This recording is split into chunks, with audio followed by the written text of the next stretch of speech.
আল্লাহ আমার রব, এই রবি আমার সব। দামে দামে তুন মনে তারি অনুভব। তোমার দুনিয়াতে আমি যেদিকে তাকাই, অথই নিয়ামতে ডুবে আছি সবাই।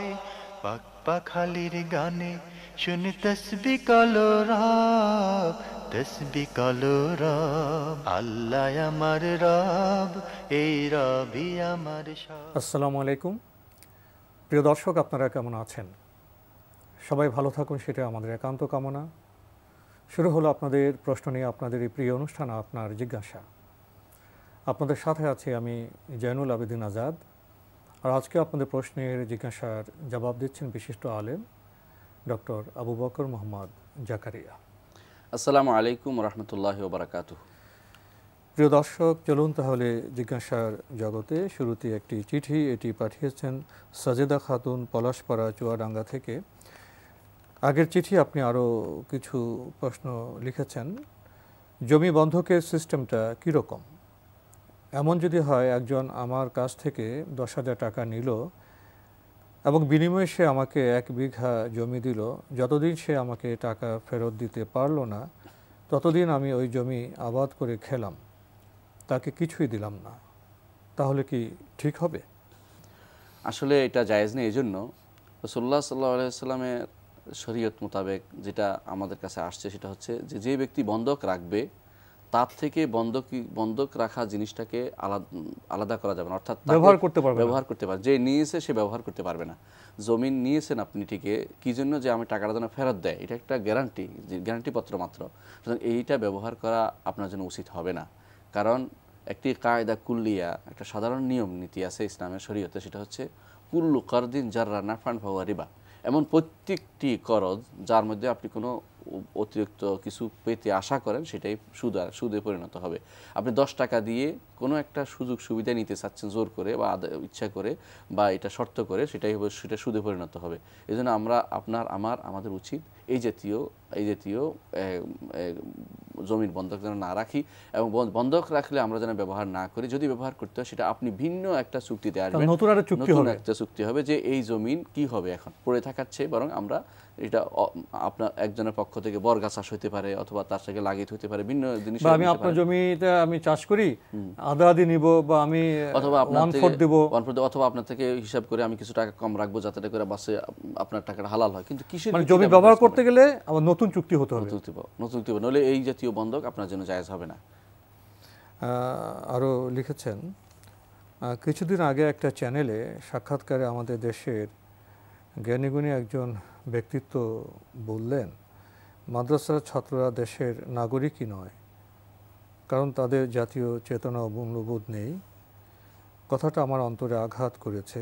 এভাবে ঢালাওভাবে কথা বলা কি ঠিক?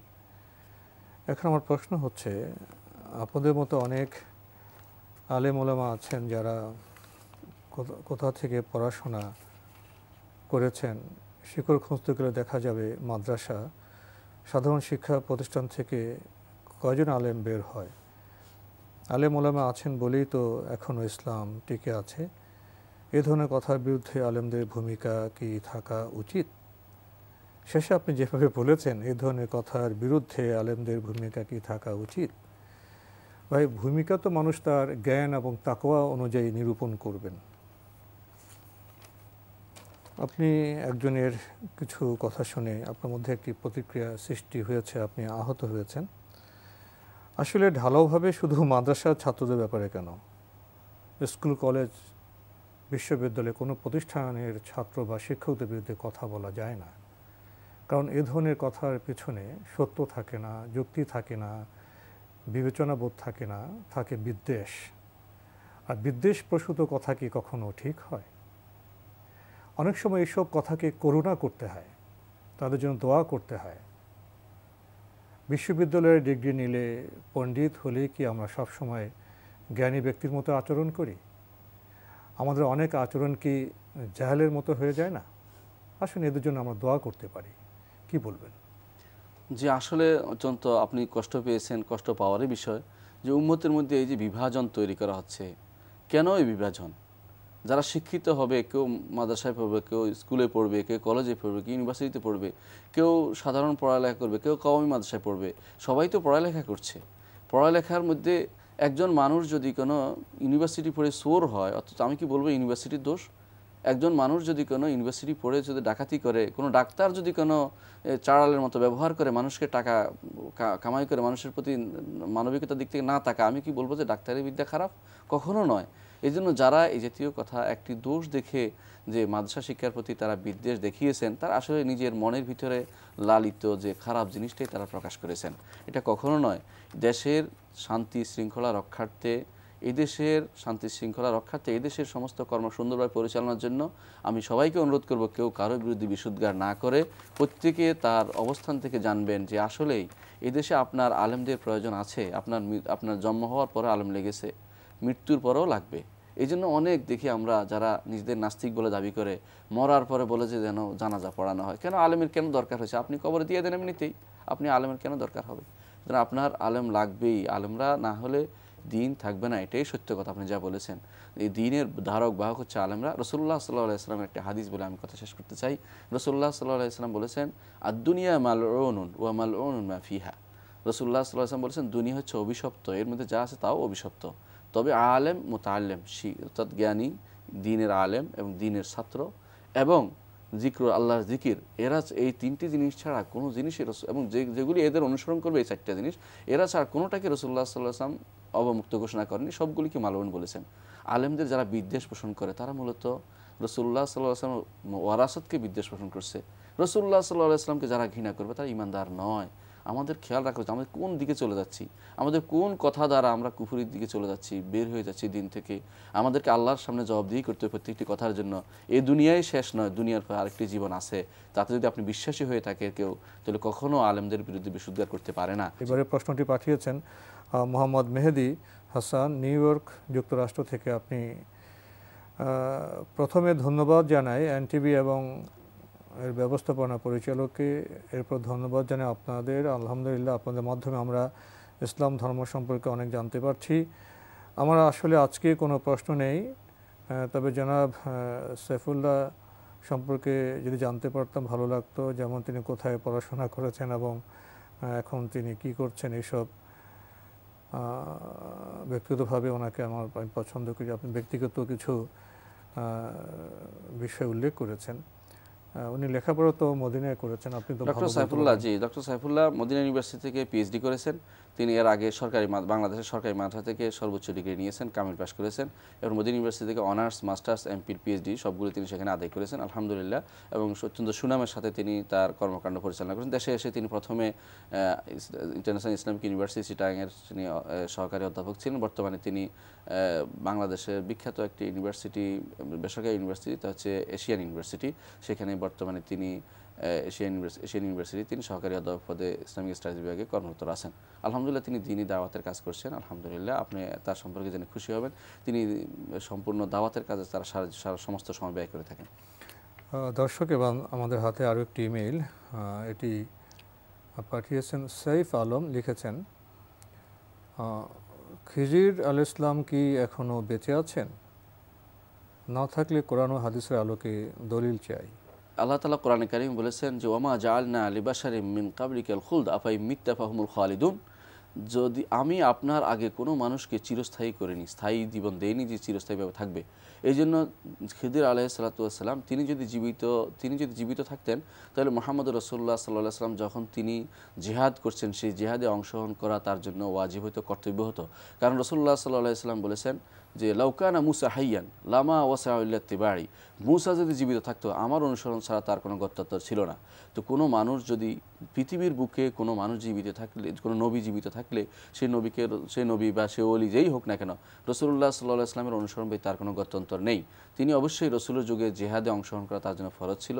আসলে তিনি জীবিত নেই, কারণ আল্লাহ তাআলা কোনো মানুষকে, আল্লাহ বলছেন মা জাআলনা লিবাশারিম মিন ক্বাবলিকাল খুলদা, আপনার আগে যে কোনো মানুষের জন্য আমি স্থায়ী কোনো জীবন দেইনি। অর্থাৎ এর আগে যারা ছিল তা অবশ্যই মারা গেছে।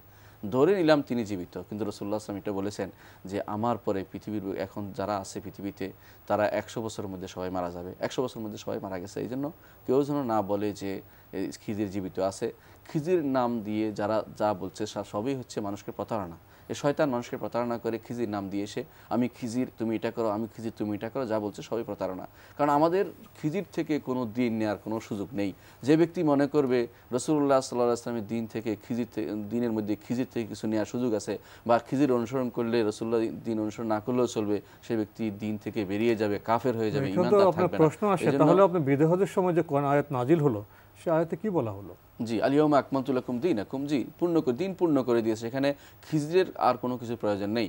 খিজির আলাইহিস সালাতু ওয়াস সালাম তিনি সত্যি সত্যি আল্লাহর একজন নবী ছিলেন এবং তিনি মুসা আলাইহিস সালামের যুগে ছিলেন। তিনি ঈসা আলাইহিস সালামের যুগেও জীবিত ছিলেন না, আজও জীবিত নেই। এটা হচ্ছে বিশুদ্ধ কথা। এবার আমাদের হাতে একটি চিঠি আঞ্জুমান আরা নতুন বাজার ভাটারা ঢাকা থেকে এই চিঠিটি পাঠানো হয়েছে। চিঠির শুরুতে আপনি কিছু আবেগের কথা, অভিপ্রায়ের কথা ব্যক্ত করছেন এরকম একটি ইসলামী অনুষ্ঠানের আয়োজন করার জন্য। তো আমরা সে বিষয়গুলো নাই বা পড়লাম। লিখেছেন আপনারা দোয়া করবেন আমরা সাধারণ মানুষ যেন সঠিক দিনের পথে চলতে পারি। যাই হোক, আমার অনেক প্রশ্ন, 3টি প্রশ্ন আজ লিখলাম, দয়া করে বলবেন একসাথে কয়টি প্রশ্ন লিখতে পারবো। প্রশ্ন আপনি যত ইচ্ছে লিখতে পারেন। কোনো কোনো চিঠিতে দেখি 25টি 30টি প্রশ্ন আমাদের ভাই বোনেরা পাঠিয়ে থাকেন। তবে সব প্রশ্নের জবাব আমরা এক অনুষ্ঠানে দিতে পারবো না। ধীরে ধীরে আপনাদের পাঠানো চিঠির জবাব দেওয়ার চেষ্টা করব। আপনার প্রথম প্রশ্ন, আমরা জানি প্রতিবেশীদের হক ঠিক মতো আদায় না করলে আল্লাহর কাছে জবাব দিতে হবে। আমি যতটুকু সম্ভব চেষ্টা করি, কিন্তু প্রতিবেশী যদি খ্রিস্টান হয় তাহলে কতটুকু করব? আমার পাশের রুমে খ্রিস্টান রয়েছেন, অনেক সময় ভালো কিছু রান্না করলে প্রতিবেশীদের দিতে হয়। মুসলমান থাকতে যেরকম তাদেরকে দিয়েছি তাদেরটা নিয়েছি, কিন্তু এখন তাদেরকে কিছু কিছু দেই।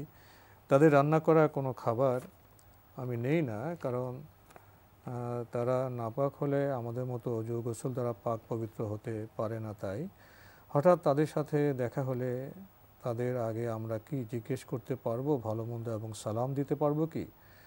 ইসলামে এর কতটুকু অনুমতি আছে, কি আছে বলবেন? প্রতিবেশীর ব্যাপারে ইসলাম অনেক গুরুত্ব দিয়েছে। বিশেষ করে প্রতিবেশী আল্লাহ তাআলা কোরআনে কারিমে জারিজিল কুরবা ওয়াল জারিল জুনুবা সাহিবিল জামবে 3টি শব্দ ব্যবহার করেছেন। যে আল্লাহর ইবাদত করার সাথে সাথে পড়োশির খবর না, 3 জাতীয় পড়োশি আল্লাহ তাআলা উল্লেখ করেছেন কোরআনে কারিমে। পাশে যে থাকে, নিকটাত্মীয় পড়োশি, আবার দূরের পড়োশি, 3 ধরনের পড়োশির কথা আল্লাহ তাআলা উল্লেখ করেছেন। পাশে যে থাকে তার একটি দায়িত্ব, আত্মীয় স্বজন দূরে থাকলে তার একটি দায়িত্ব, আরও দূরের আত্মীয় যারা আছে, দূরের পড়োশি, তাদেরও একটি দায়িত্ব রয়েছে। এমনকি রাসূলুল্লাহ সাল্লাল্লাহু আলাইহি ওয়াসাল্লাম বলেছেন, লা যালা জিবরিল মা যালা জিবরিল ইউসিনি বিল জার হাত্তা জানান্তু আন্নাহু সাইয়ুয়ারিসুনি। জিবরিল আমাকে বারবার পড়োশির খোঁজ নিতে বলেছেন, এমনকি আমার ভয় হচ্ছিল, আমার ধারণা হচ্ছিল যে জিবরিল বোধহয় শেষ পর্যন্ত বলবেন যে ওয়ারিশ বানিয়ে ফেলো, এরকম উত্তরাধিকার বানিয়ে ফেলো, এরকম অবস্থা। তাহলে বোঝা যাচ্ছে যে পড়োশির খোঁজ নিতে রাসূলুল্লাহ সাল্লাল্লাহু আলাইহি ওয়াসাল্লাম বলেছেন। এমনকি রাসূল এটাও বলেছেন যে সেই ব্যক্তি ঈমানদার নয় যে ব্যক্তি পেট ফুরে খেলো এবং তার পড়োশি ভুকা রয়ে গেল। আবার এটাও বলেছেন যে সে ব্যক্তি ঈমানদার নয় যে ব্যক্তি তার হাত থেকে তার পড়োশি নিরাপদ থাকতে পারলো না। পড়োশির ব্যাপারে বহু হাদিস এসেছে, কোরআনে কারীম বহু আয়াত এসেছে জারের ব্যাপারে, পড়োশির ব্যাপারে। আমরা সেগুলো উল্লেখ করে শেষ করতে পারবো না। আপনি ভালো কাজ করেন যে পড়োশিকে দিবেন, ঈমানদারদেরকে দিলে বেশি সওয়াব হবে, কাফেরদেরকেও দিবেন। রাসূলুল্লাহ সাল্লাল্লাহু আলাইহি ওয়াসাল্লাম বলেছেন, তাসাদ্দাকু আলা আহলি আদিয়ান, দিন যার আছে তাকেই তাদের উপরে তোমরা সাদকা করো। সুতরাং পড়োশি যদি কাফেরও হয়, মুশরিকও হয়, ইহুদি হয়, নাসারা হয়, খ্রিস্টান হয়, কোনো সমস্যা নেই, তাকে আপনি তাদেরকে দান করতে পারবেন, শরীয়তে এতে কোনো নিষেধাজ্ঞা নেই। খাবার দিতে পারবেন শরীয়তে। তারা যদি কোনো আপনার হালাল খাবার দেয় তা তো নিতেও পারবেন। তারা যদি আপনাকে হালাল খাবার দেয় তা নিতে পারবেন, যেখানে জবের মাসালা নেই। আপনি যদি মনে হয় যে এটা আসলে হারাম কিছু দেননি, তার মধ্যে মদ দেননি বা কোনো কিছু এমন কিছু দেয়নি যেটা আপনার কাছে হারাম, সেটা দিলে আপনি খেতেও পারবেন, নাজায়েজ নয়। তবে এটা যেন এরকম পর্যায়ে না যায় সেটা খেয়াল রাখবেন যে আমার দিনের কোনো কিছু বাদ দিয়ে তাদের কিছু গ্রহণ করা যাবে না, যেটা আপনি বলেছেন। যেমন একটা মানুষ আপনার উনি দেখা করতে আসছে, আপনি শুরু করবেন সালাম দিয়ে তাকে শুরু করবেন না, এটা হচ্ছে শরীয়তের নিষেধ। সে যদি সালাম দেয় আপনি ওয়ালাইকুম বলবেন। সে যদি আপনাকে সত্যিকার সালাম দেয়, সে যদি আপনাকে খবর জিজ্ঞাসা করে, ভালো, আপনি তার খবর জিজ্ঞাসা করবেন। হ্যাঁ, খবর জিজ্ঞাসার ব্যাপারে আপনি অগ্রিম করতে পারেন, কোনো সমস্যা নেই। আপনি আগাম খবর নেওয়া, অসুস্থ হলে সেবা করা। রাসূলুল্লাহ সাল্লাল্লাহু আলাইহি ওয়াসাল্লাম ইহুদির বাচ্চার খবর নিয়েছেন, এবং রাসূলুল্লাহ যারা ইহুদিদেরকেও তিনি দিতেন মাঝে মাঝে কিছু পাঠাতেন তাদের জন্য, এটাও প্রমাণিত হয়েছে, দেখা করতেন তাদের সাথে। এর অর্থ হচ্ছে আপনি আপনার পরশিত্যের যে বিধান সেটাকে বজায় রাখবেন, তবে ইসলামকে উপরে রেখে ইসলামকে তাদের সাথে মিশিয়ে দিবেন না।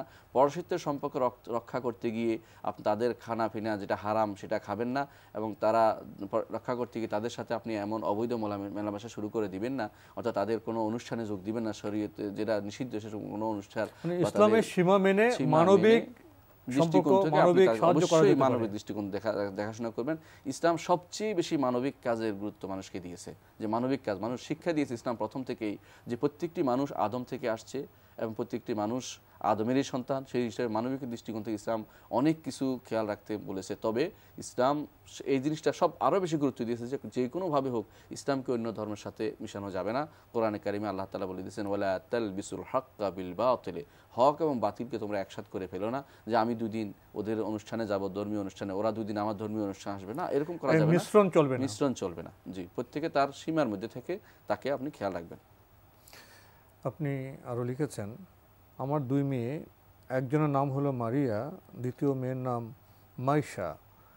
এখন বড় মেয়ের নাম পরিবর্তন করে রেখেছি আয়েশা, এখন কি আবার আকিকা দিতে হবে? মারিয়া নাম রেখে তো আকিকা দিয়েছিলাম, এখন নাম হলো আয়েশা আলম মারিয়া আর মাইশা আলম মুনিয়া।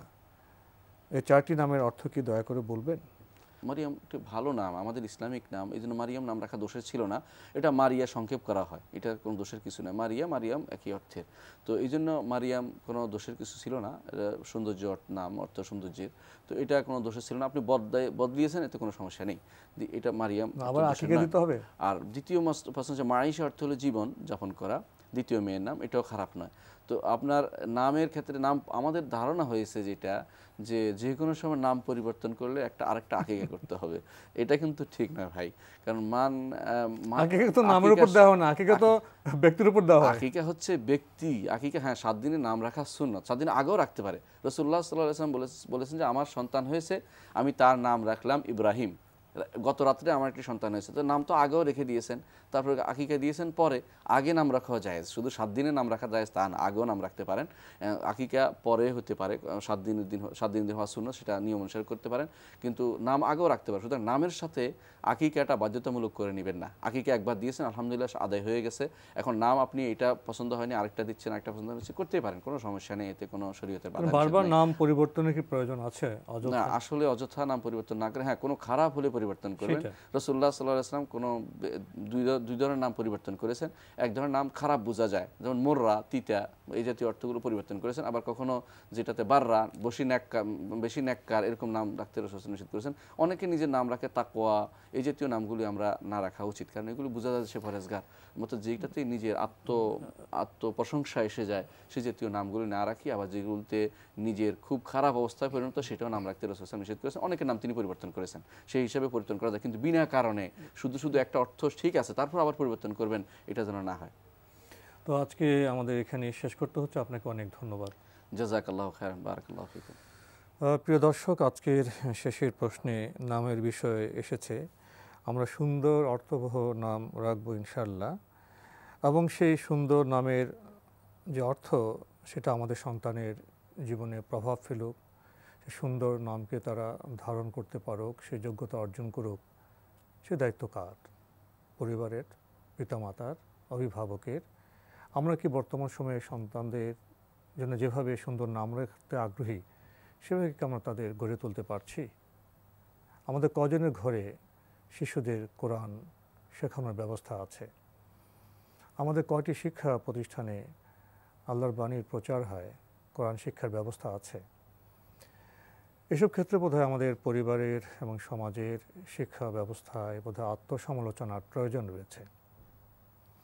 চিঠি লিখুন, প্রশ্ন পাঠান আমাদের ঠিকানায়। পরিচালক আপনার জিজ্ঞাসা, এনটিভি, বিএসসি ভবন, 7ম তলা, 102 কাজী নজরুল ইসলাম এভিনিউ, কারওয়ান বাজার, ঢাকা 1215।